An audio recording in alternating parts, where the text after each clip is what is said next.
At 10 o'clock, the BBC News now on BBC1 with Sean Williams.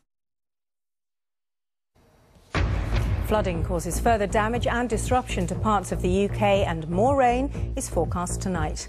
The southwest of England is badly hit, blocking rail networks on one of the busiest weekends of the year. In Scotland, one of the worst affected areas is Aberdeenshire, where dozens of people are forced to leave their homes. This is just complete devastation, and the people, they're traumatised now. They are traumatised. Worcestershire Acute Hospital Trust apologises to families and pays compensation after claims of failings in its care. And it's the Christmas #1. The Hillsborough tribute single beats the X Factor winner.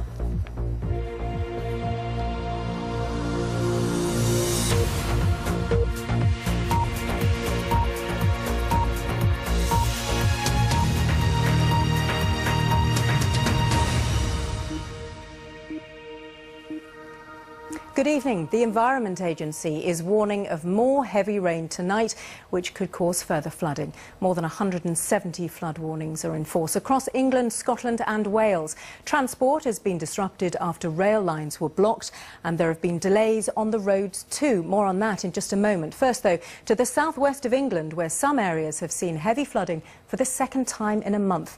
Andrew Plant reports now from Cowley Bridge, near Exeter.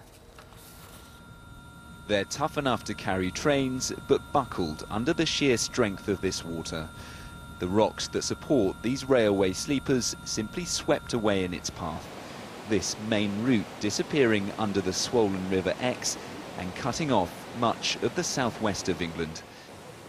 As soon as this water stops flowing, it's going to take engineers about 48 hours to get that piece of track replaced and then get this main line from Paddington through to Plymouth back up and running.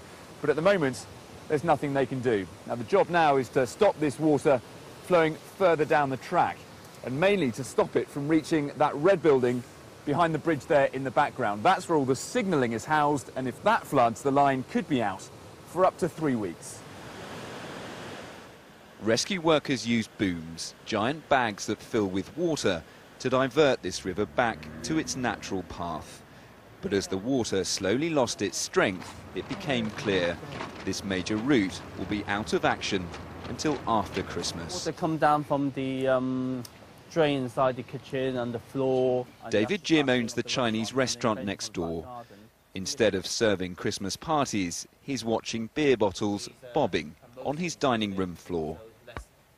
We lost a lot of trade, but also, okay, the insurance doesn't actually cover it because we're actually in a low plain where the floodplain is.